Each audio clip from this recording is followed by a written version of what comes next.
손자녀 교육비를 지원할 때 절대 해서는 안 되는 행동들이 있습니다. 이런 행동을 하면 며느리나 사위가 교육비 지원 자체를 거부하게 되고 심지어는 손자녀를 만나는 것조차 꺼려하게 됩니다. 그리고 자녀 부부 사이에 갈등까지 생기게 됩니다. 아, 이런 행동을 하면 안 되는 거였구나. 72세 김순자 씨가 깨달았을 때는 이미 늦었습니다. 며느리가 손자 교육비 지원을 완전히 거절하게 되었고 심지어 명절에도 오지 않겠다고 했기 때문입니다. 하지만 오늘 이 영상을 끝까지 보시면 여러분에게 놀라운 변화가 일어날 것입니다. 첫째, 교육비 지원과 교육 간섭의 경계를 명확히 알게 되어서 올바른 도움을 줄 수 있게 됩니다. 둘째, 며느리나 사위의 자존심을 지켜주면서도 손자녀를 위한 지원을 할 수 있는 현명한 방법을 배우게 됩니다. 셋째, 이미 교육 문제로 관계가 어색해진 경우에도 다시 회복할 수 있는 구체적인 방법을 알게 됩니다. 넷째, 며느리나 사위가 먼저 교육비 지원을 요청하고 싶어하게 만드는 비밀을 배우게 됩니다. 마지막으로 교육비 지원을 통해 오히려 가족 관계를 더욱 돈독하게 만드는 지혜를 얻게 됩니다. 이런 소중한 정보를 놓치지 않으시려면 지금 구독 버튼을 눌러주세요. 그리고 좋아요도 한번 눌러주시면 더 많은 분들이 이 영상을 볼 수 있어서 더 많은 가족들이 현명하게 손자녀를 도울 수 있습니다. 건전한 가족 관계를 만드는 영상을 더 빠르게 받아보실 수 있습니다. 교육 전문가들도 경고할 정도로 위험한 조부모의 행동들. 하지만 대부분의 조부모들이 손자녀를 사랑하는 마음과 더 좋은 교육을 받게 해주려는 선의에서 무의식적으로 하게 되는 행동들입니다. 손자녀가 더 잘 되기를 바라는 마음에서 나온 행동이지만 결과는 정반대입니다. 여러분도 혹시 손자녀 교육비를 지원하면서 이런 경험 있으신가요? 좋은 의도로 도움을 주려고 했는데 며느리나 사위가 불편해하거나 아예 지원을 거절하려고 하는 상황 말입니다. 지금 바로 시작하겠습니다. 김순자 씨가 손자의 영어 학원비를 지원하기로 한 것은 어느 일요일이었습니다. 손자가 영어에 관심이 많다는 이야기를 듣고 기쁜 마음으로 며느리에게 이렇게 말했습니다. 며느리야, 우리 손자 영어 학원비는 할머니가 낼게. 대신 좋은 학원으로 보내야 해. 첫 번째 위험한 행동입니다. 지원과 동시에 조건을 다는 것이었습니다. 며느리가 고마워하며 어떤 학원이 좋을지 물어보자 김순자 씨는 이렇게 말했습니다. 우리 동네에서 제일 비싼 학원이 제일 좋을 거야. 할머니가 돈 내는데 싸구려로 보낼 수는 없지. 두 번째 위험한 행동까지 이어졌습니다. 교육 방침까지 정하려고 한 것입니다. 며느리가 아이 수준에 맞는 학원을 찾아보겠다고 하자 김순자 씨는 더욱 구체적으로 말했습니다. 그런 거 말고 할머니가 직접 알아볼게. 할머니 친구 손자 다니는 학원이 정말 좋다더라. 세 번째 위험한 행동입니다. 학원 선택권까지 가져오려고 한 것이죠. 그리고 일주일 후 김순자 씨는 며느리에게 이렇게 말했습니다. 학원 등록했어? 할머니가 돈 내는데 진도는 어떻게 나가는지 할머니도 알아야 하는 거 아니야? 네 번째 위험한 행동입니다. 교육 과정까지 관여하려고 한 것입니다. 며느리가 조금씩 불편해하는 기색을 보이자 김순자 씨는 답답한 마음에 이렇게 말했습니다. 며느리야, 할머니가 돈만 내고 아무것도 모르고 있으면 되는 거야? 손자 교육은 할머니도 관심 있는 일이잖아. 다섯 번째 위험한 행동까지 나타났습니다. 경제적 지원을 근거로 교육 참여권을 주장한 것입니다. 그날 이후로 며느리는 점점 시어머니와 거리를 두기 시작했습니다. 그리고 한 달 후 아들을 통해 이런 이야기가 전해졌습니다. 엄마, 아내가 교육비 지원은 사양하겠다고 해요. 아이 교육은 자기들이 알아서 하겠다고 하네요. 김순자 씨는 충격을 받았습니다. 손자를 위해서 한 일인데 왜 이런 결과가 나왔을까요? 무슨 말인지 아시겠어요? 바로 지원과 동시에 조건을 달고 교육 방침을 정하려 하고 학원 선택권을 가져가려 하고 교육 과정에 관여하려 하고 경제적 지원을 근거로 교육 참여권을 주장하는 그 간섭하는 행동들이었습니다. 67세 박영희 씨의 이야기도 들어보세요. 박영희 씨는 손녀의 피아노 학원비를 지원하기로 하면서 사위에게 이렇게 말했습니다. 여섯 번째 위험한 행동입니다. 피아노 학원비는 할머니가 낼 테니까 한 달에 한 번은 할머니 앞에서 연주해야 해. 처음에는 사위가 고맙다고 대답했지만 시간이 지날수록 반응이 달라졌습니다. 박영희 씨는 더 구체적인 요구를 하기 시작했습니다. 일곱 번째 위험한 행동입니다. 할머니가 피아노 학원비 내는데 레슨 받는 날에는 할머니도 같이 가서 선생님 이야기 들어야겠어. 사위가 조금 당황하며 아이가 부담스러워할 것 같다고 하자 박영희 씨는 이렇게 말했습니다. 부담스러워하긴 뭘 부담스러워해? 할머니가 돈 내는데 당연한 거 아니야? 그날 이후로 사위는 시어머니와 거리를 두기 시작했고 결국 피아노 학원을 그만두게 되었습니다. 최영자 씨는 손자의 태권도 학원비를 지원하면서 며느리에게 이렇게 말했습니다. 8번째 위험한 행동입니다. 태권도 학원비 낼 테니까 매달 할머니한테 보고해야 해. 급수는 언제 따는지, 실력은 어느 정도인지 다 알려줘. 며느리가 변명하려고 하자 최영자 씨는 더욱 답답해하며 말했습니다. 9번째 위험한 행동까지 이어졌습니다. 할머니가 학원비 내는데 손자가 제대로 배우고 있는지도 모르고 있으면 되는 거야? 학원 선생님한테도 할머니가 후원자라고 말해놔. 그날 이후로 며느리는 시어머니께 손자 교육에 대한 이야기를 전혀 하지 않게 되었습니다. 아들이 나중에 이런 이야기를 했습니다. 엄마, 아내가 교육비 지원받는 게 너무 부담스럽다고 해요. 엄마가 너무 많이 관여하려고 하시니까 스트레스 받는다고 하더라고요. 이정자 씨는 손녀의 미술 학원비를 지원하면서 이렇게 말했습니다. 10번째 위험한 행동입니다. 미술 학원비는 할머니가 낼 테니까 손녀 그림 숙제는 할머니 집에서 하자. 할머니가 도와줄게. 정미경 씨는 손자의 수학 학원비를 지원하면서 이런 요구를 했습니다. 11번째 위험한 행동입니다. 수학 학원비 내주는 대신 손자 성적표는 할머니가 먼저 봐야 해. 할머니가 돈 내는데 결과를 알아야 하는 거 아니야? 그리고 추가로 이런 말까지 했습니다. 12번째 위험한 행동입니다. 성적이 안 오르면 학원을 바꿔야 해. 할머니가 돈 내는데 효과가 없으면 안 되잖아. 무슨 말인지 아시겠어요? 이런 행동들이 바로 며느리나 사위들이 가장 부담스러워하는 조부모의 간섭입니다. 지원과 동시에 조건을 달고 교육 방침을 정하려 하고 학원 선택권을 가져가고 교육 과정에 관여하고 경제적 지원을 근거로 참여권을 주장하고 정기적인 보고를 요구하고 학원 참관을 주장하고 학습 과정에 개입하고 성적 확인을 요구하고 성과에 따른 변경을 지시하는 것들입니다. 이런 행동들의 공통점이 무엇인지 아시겠어요? 바로 교육비 지원을 경제적 도움이 아닌 교육 참여의 권리로 여긴다는 것입니다. 하지만 며느리나 사위 입장에서는 이런 행동들이 완전히 다르게 느껴집니다. 시어머니나 시아버지가 우리 교육권을 침범하고 있구나. 돈으로 우리를 통제하려고 하시는구나. 우리가 무능한 부모라고 생각하시는구나. 심리학에서는 이를 경계선 침범이라고 부릅니다. 각 가정에는 고유한 교육 방침과 양육 철학이 있는데 외부에서 이를 침범하려고 할 때 생기는 갈등이죠. 특히 경제적 지원을 빌미로 한 간섭은 더욱 심각한 거부감을 불러일으킵니다. 조부모에게는 손자녀를 더 잘 교육시키고 싶은 마음이었습니다. 하지만 며느리나 사위에게는 자신들의 부모 역할을 부정당하는 기분이 드는 거죠.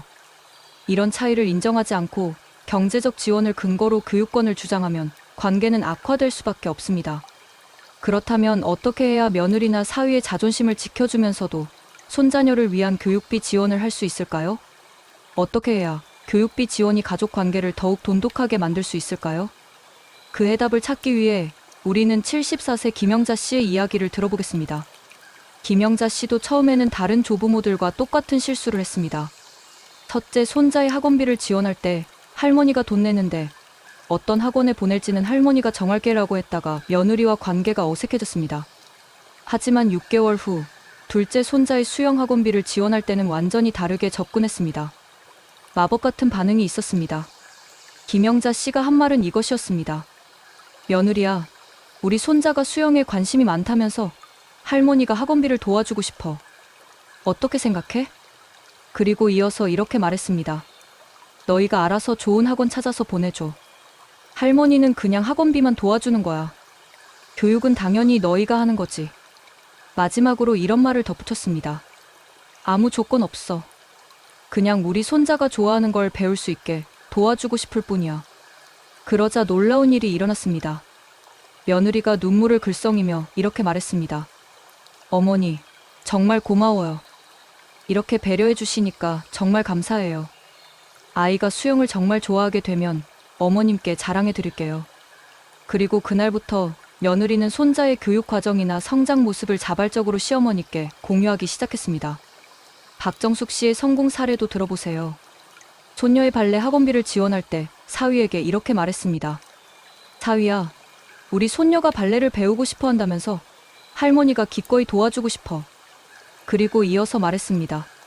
학원 선택이나 교육 방법은 당연히 너희가 정하는 거고 할머니는 그냥 경제적인 부분만 도와주는 거야. 너희가 부모니까 너희 판단을 믿어. 마지막으로 이런 조언을 했습니다. 할머니한테 보고하거나 그럴 필요 전혀 없어. 다만 손녀가 즐겁게 배우고 있다는 소식만 가끔 들려주면 할머니는 그걸로 충분해. 결과는 어땠을까요? 사위가 3개월 후에 이런 이야기를 했습니다. 어머니, 그때 어머니가 그렇게 배려해 주셔서 정말 고마웠어요. 덕분에 아이도 즐겁게 발레를 배우고 있고 어머님께 발레 발표회도 보여드리고 싶어 해요. 최순자 씨도 손자의 영어 학원비에 대해 이렇게 접근했습니다. 며느리야, 우리 손자 영어 교육 때문에 고민이 많을 텐데 할머니가 조금이라도 도움이 되고 싶어. 그리고 이렇게 덧붙였습니다. 할머니는 교육에 대해서는 잘 모르니까 전적으로 너희에게 맡길게. 다만 경제적인 부담은 할머니가 덜어주고 싶어. 며느리가 감동해서 이렇게 말했습니다. 어머니, 정말 고마워요. 어머님이 이렇게 신뢰해 주시니까 더 잘 가르쳐야겠다는 책임감이 들어요. 무슨 말인지 아시겠어요? 이런 접근법들의 공통점은 무엇일까요? 첫째, 교육비 지원과 교육 참여를 완전히 분리한다는 것입니다. 경제적인 부분만 도와주는 거야. 교육은 당연히 너희가 하는 거지라고 명확히 구분하는 거죠. 둘째, 며느리나 사위의 부모 역할을 인정하고 존중한다는 것입니다. 너희가 부모니까 너희 판단을 믿어. 전적으로 너희에게 맡길게라고 신뢰를 표현하는 거죠. 셋째, 어떤 조건이나 대가도 요구하지 않는다는 것입니다. 아무 조건 없어. 보고할 필요 전혀 없어라고 무조건적인 지원임을 확실히 하는 거죠. 하지만 여기서 중요한 것이 있습니다. 진정성입니다. 이명숙 씨의 경우를 보세요.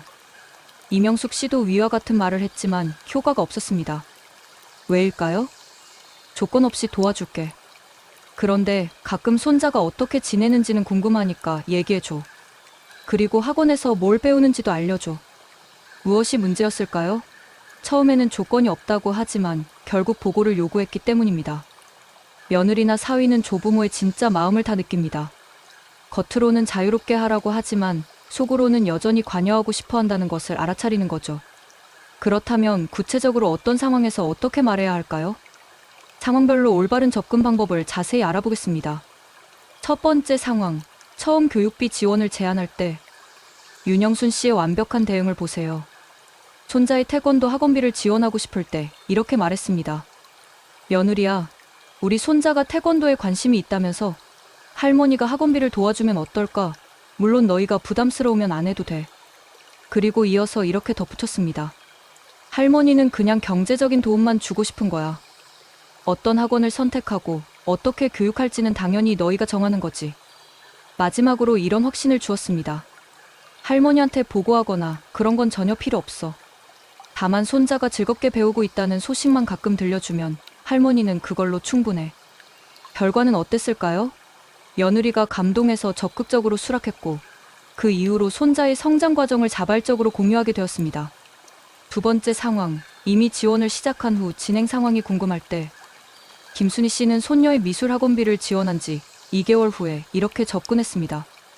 며느리야, 우리 손녀 미술학원 어때? 재미있어 하나? 며느리가 잘 다니고 있다고 대답하자 김순희 씨는 이렇게 반응했습니다. 그렇구나.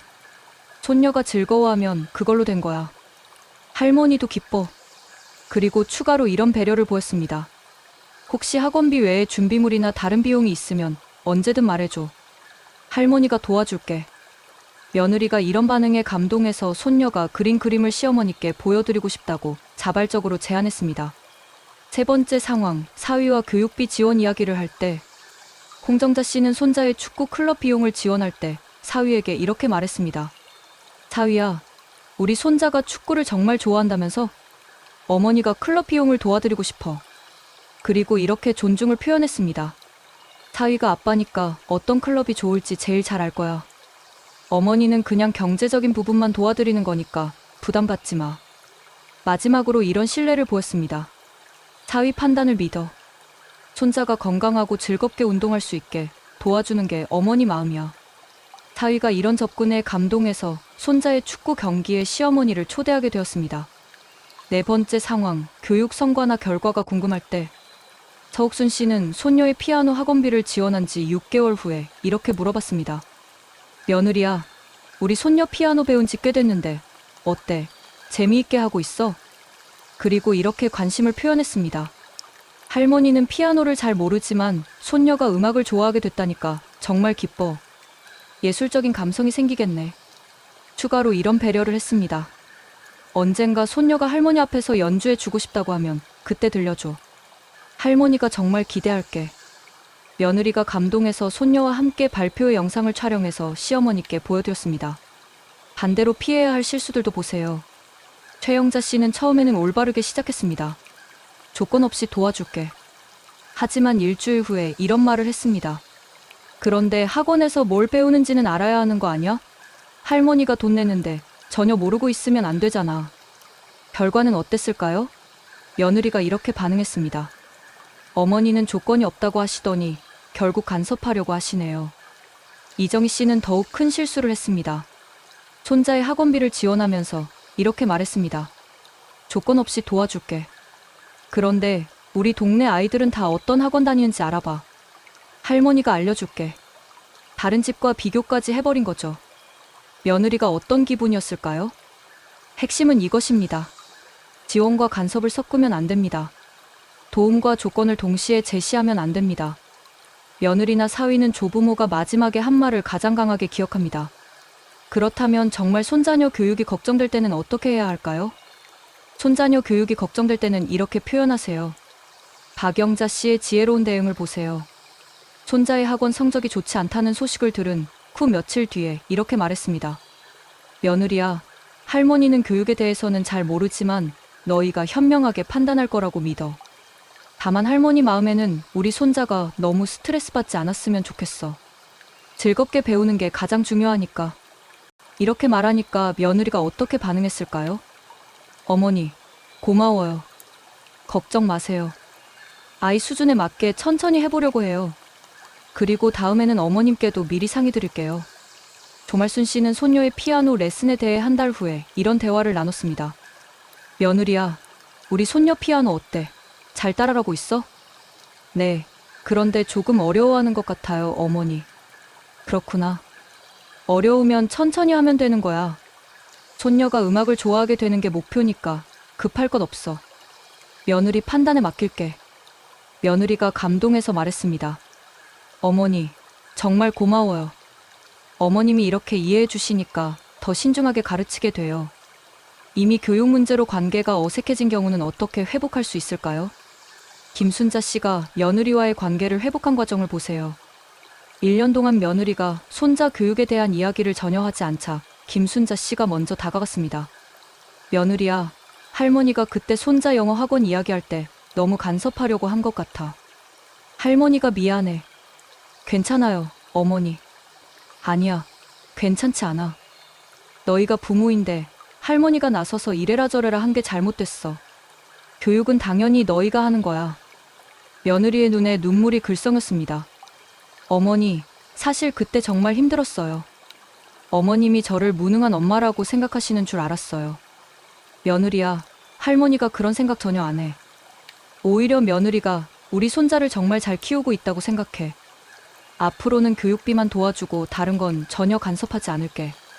그날부터 며느리는 다시 손자의 교육 과정이나 성장 모습을 자발적으로 시어머니께 이야기하기 시작했습니다. 이정자 씨도 비슷한 방법으로 사위와의 관계를 회복했습니다. 사위야, 그때 손녀 미술학원 이야기할 때 어머니가 너무 참견한 것 같아서 미안해. 사실은 사위가 손녀를 정말 잘 가르치고 있다고 생각했어. 사위가 놀라면서 말했습니다. 어머니, 괜찮아요. 아니야, 괜찮지 않아. 사위가 아빠인데 어머니가 이래라 저래라 했지? 앞으로는 경제적인 도움만 드리고 교육은 완전히 사위에게 맡길게. 3개월 후 사위가 손녀의 미술 작품전에 시어머니를 초대했습니다. 자, 그렇다면 오늘 배운 내용을 정리해 보겠습니다. 손자녀 교육비를 지원할 때 실천할 수 있는 5가지 방법입니다. 첫째, 교육비 지원과 교육 참여를 완전히 분리하세요. 경제적인 도움만 주는 거야. 교육은 당연히 너희가 하는 거지라고 명확히 구분하세요. 둘째, 며느리나 사위의 부모 역할을 인정하고 존중하세요. 너희가 부모니까 너희 판단을 믿어라고 신뢰를 표현하세요. 셋째, 어떤 조건이나 대가도 요구하지 마세요. 아무 조건 없어. 보고할 필요 전혀 없어라고 무조건적 지원임을 확실히 하세요. 넷째, 교육이 걱정될 때는 따로 자연스럽게 표현하세요. 지원과 걱정을 섞지 말고 며칠 후에 즐겁게 배우는 게 중요해라는 식으로 전달하세요. 다섯째, 관계가 어색해졌다면 용기 있게 사과하세요. 할머니가 그때 너무 간섭하려고 했다고 인정하고 진심으로 사과하면 관계가 회복됩니다. 가장 중요한 것은 이것입니다. 교육비 지원은 경제적 도움일 뿐이지 교육 참여의 권리가 아닙니다. 조부모의 역할은 사랑과 지지를 보내는 것이고 교육의 주체는 부모입니다. 경제적 지원을 빌미로 교육에 간섭하면 가족 관계는 악화됩니다. 반면에 조건 없는 지원과 신뢰를 보내면 더 깊은 유대감을 만들 수 있습니다. 79세 최순덕 씨가 이런 말씀을 하셨습니다. 내가 살면서 깨달은 건 이거야. 손자 교육에 간섭하는 할머니는 가족을 멀어지게 만들고 손자 부모를 믿고 지지하는 할머니는 가족을 가까이 오게 만든다는 거야. 돈보다 더 소중한 건 가족의 화목이야. 여러분도 오늘부터 손자녀의 부모를 신뢰하고 지지해주는 현명한 조부모가 되어보세요. 며느리나 사위가 여러분을 가장 든든한 후원자로 여기게 될 것입니다. 오늘 영상이 도움이 되셨다면 좋아요와 구독 부탁드립니다. 그리고 댓글로 여러분의 경험이나 생각을 나누어 주세요. 더 많은 가족들이 건전한 교육 지원 관계를 만들 수 있도록 이 영상을 공유해 주시면 감사하겠습니다. 다음 영상에서는 더 유익한 가족 관계 개선 방법으로 찾아뵙겠습니다. 감사합니다.